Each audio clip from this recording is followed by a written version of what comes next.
तो आज हम बात करेंगे एक बहुत ही सुंदर फिश के बारे में जो कि हर एक एक्वेरियम स्टोर की शान होती है। हर एक हॉबिस्ट इसे एक बार पालना चाहता है अपनी लाइफ में। हाँ दोस्तों, आज हम बात कर रहे हैं फ्लावर हॉर्न्स के बारे में। कैसे हम फ्लावर हॉर्न्स की केयर कर सकते हैं और कैसे उन्हें हेल्थी और फिट रख सकते हैं अपने एक्वेरियम्स में। तो चलिए शुरू करते हैं। पहले हम थोड़ी हिस्ट्री जान लेते हैं फ्लावर हॉर्न की। फ्लावर हॉर्न्स नेचुरल फिशेस नहीं है, मतलब ये नेचर में नहीं पाई जाती। सिलेक्टिव ब्रीडिंग की टेक्निक से तैयार किया गया है इंसानों द्वारा। ये एक मैन मेड फिश है, मतलब माना जाता है कि ये मलेशिया या फिर चाइना ऐसी किसी कंट्री में इन्हें ब्रीड करके साउथ अमेरिकन जो सिकलेट्स हैं उनसे ब्रीड कर करके तैयार किया गया था, जिसमें कोई कहता है कि रेड डेविल सिकलेट्स हैं से ब्रीड किया गया था पैरट फिशेस के साथ। तो अलग अलग बातें हैं, अलग अलग फैक्ट्स हैं, लेकिन हमें ये पता है कि ये एक मैन मेड फिश है और इसी वजह से इनकी जो अपीयरेंस है बहुत ही अलग होती है। जो इनका नकल हम्प है, जिसे हम फ्लावर हॉर्न का एक जो कहेंगे हम आई कैची जो अपीयरेंस होता है उनका, वो इसी हम्प की वजह से होता है। ये भी उसी सिलेक्टिव ब्रीडिंग का नतीजा है। अब जानते हैं इनके हैबिटेट के बारे में। बिकॉज ये एक सिक्लेड फैमिली से बिलोंग करती फिश है, तो इसमें भी वही ट्रेड्स होते हैं।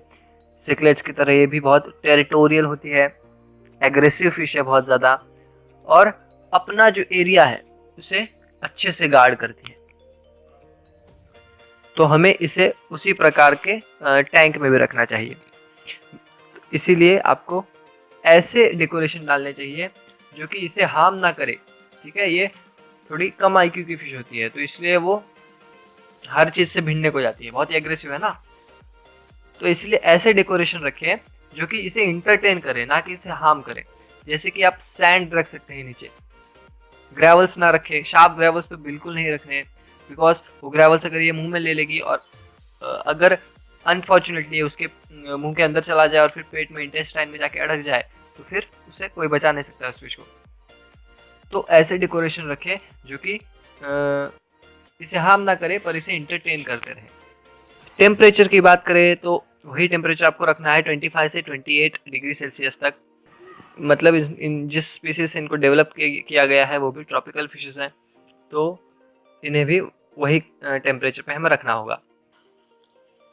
अगली चीज़ है फूड।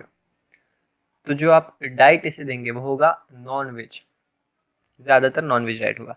बिकॉज फ्लावर हॉर्न्स या फिर सिकलेट्स एक कार्निवोरस फिश होते हैं, मतलब मांसाहारी फिश होते हैं, तो इन्हें मांस ही देना पड़ेगा आपको, या फिर नॉन वेज फूड ही देना पड़ेगा। आप इन्हें पैलेट्स दे सकते हैं जिनमें प्रोटीन की मात्रा अधिक हो। ऐसे बहुत सारे पैलेट्स हैं, इंडियन कंपनीज के पैलेट्स भी हैं जो कि खासकर सिकलेट्स के या फिर फ्लावर हॉर्न्स के लिए बने होते हैं, वो पैलेट्स आप दे सकते हैं। अब हम देखते हैं कि फ्लावर हॉर्न्स की लाइफ स्पैन जो है वो 11 से लेके 14 ईयर्स तक है, मतलब बहुत ज़्यादा टाइम आपके साथ रहेगी ये फिश। और इनका जो साइज होता है वो अगर आप लॉन्ग बॉडी फ्लावर हॉर्न की बात कर रहे हैं, सिपल SRD फ्लावर हॉर्न की, मतलब सुपर रेड ड्रैगन, तो वो करीब करीब 1 फीट तक हो जाता है, 12 to 14 इंचेस, बहुत बड़े हो जाते हैं और बहुत ज़्यादा टाइम तक भी जीते हैं। तो आपको इन्हें एक उसी साइज का टैंक भी देना पड़ेगा। जब आप छोटा सा फ्लावर हॉर्न अगर ला रहे हैं तो आप ग्रेजुअली उसका टैंक साइज इंक्रीज कीजिए। ऐसा देखा गया है कि उन्हें अगर उनको एक ही बार बड़ा टैंक में डाल दिया जाए तो वो अचानक स्ट्रेस हो जाते हैं, क्योंकि उनको रेस किया गया है छोटे छोटे टैंक्स में। तो धीरे धीरे आप उसका टैंक का साइज इंक्रीज कीजिए। मैं भी अभी जो मेरा फ्लावर हॉर्न है उसे जो मेरी 2 फीट का टैंक है उसमें एक पार्टीशन डाल के थोड़े टाइम के लिए मैंने उसे रखा है फ्लावर हॉर्न को उसमें, और दूसरे साइड में गोल्ड फिशेस है, मतलब कम्युनिटी फिशेस है। जैसे जैसे उसका साइज इंक्रीज होगा वैसे मैं उसे दूसरे टैंक में डाल दूंगा जो कि बड़ा होगा। तो धीरे धीरे आप टैंक इंक्रीज कर सकते हैं टैंक का साइज, और आपको मैक्सिमम एक 2 फीट या फिर 2.5 या 3 फीट का टैंक आपको लगेगा एक लॉन्ग बॉडी फ्लावर हॉर्न के लिए। अगर शॉर्ट बॉडी है तो 2 फीट वाले साइज के टैंक में अच्छे से रह जाएगा।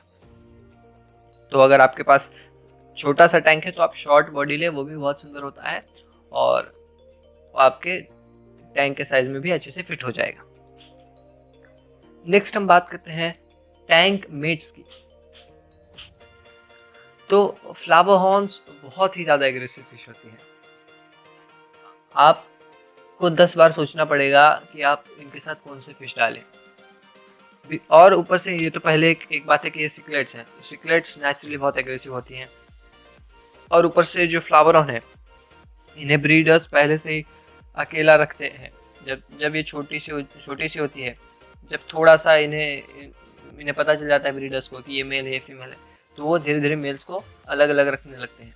क्योंकि अलग रखने से फिर उनमें जो है हम्प जल्दी आ जाता है, उनका कलर अच्छा हो जाता है, तो इसके लिए टेरिटोरियल बिहेवियर बढ़ जाता है। इसकी वजह से उनका ये सब हम्प जल्दी आने लगता है, इसके लिए वो अलग अलग करके रखते हैं। तो अगर आप सोच रहे हैं फ्लावर हॉर्न के साथ कोई दूसरा फिश रखना, तो आपको उसे आप छोटा फ्लावर हॉर्न लाए और उसे तभी से आदत लगवाएं कि वो दूसरे फिशेस के साथ रहे। तो आप ऐसे फिश चूज करें जो कि अपना सेल्फ डिफेंस कर सकें फ्लावर हॉर्न्स के साथ। मतलब जब फ्लावर हॉर्न अटैक करेगी तो वो गोल्ड फिश ना हो कि गोल्ड फिश खुद को डिफेंड ही नहीं कर सकती है, फ्लावर हॉर्न से चुटकियों में मार देगा। अगर आप पैरट्स रखेंगे या फिर सिवरम्स रखेंगे तो ऐसे फिशेस जो हैं वो अपने आप को डिफेंड कर सकती हैं और वो हो सकता है कि कंपेटेबल हो जाए। लेकिन आपको बहुत ही कॉशियस रहना है जब आप दूसरा टैंकमेट ऐड करें फ्लावर हॉर्न के साथ, बिकॉज दे आर एग्रेसिव। आप एक ज़्यादा से ज़्यादा प्लेको ऐड कर सकते हैं सिंपली, और उससे ज़्यादा अगर आपको ऐड करना है दूसरा फिश तो आपको पहले चेक करना होगा बार बार उसे डाल के। और आप तैयार रहिए कि अगर वो एडजस्ट ना हो तो आपको वापस दे के आना होगा उस फिश को एक्वेरियम स्टोर वाले को। तो ये बहुत ही इंटरेक्टिव फिश है, बिल्कुल डॉग की तरह होती है।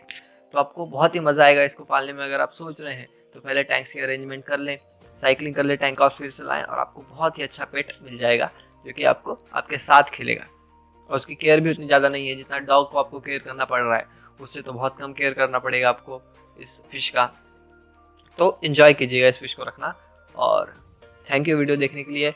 पसंद आया हो तो लाइक कर दें, चैनल को सब्सक्राइब कर दें और बेल आइकन दबा दें ताकि आपको आगे आने वाली वीडियोस की नोटिफिकेशन मिलती रहे।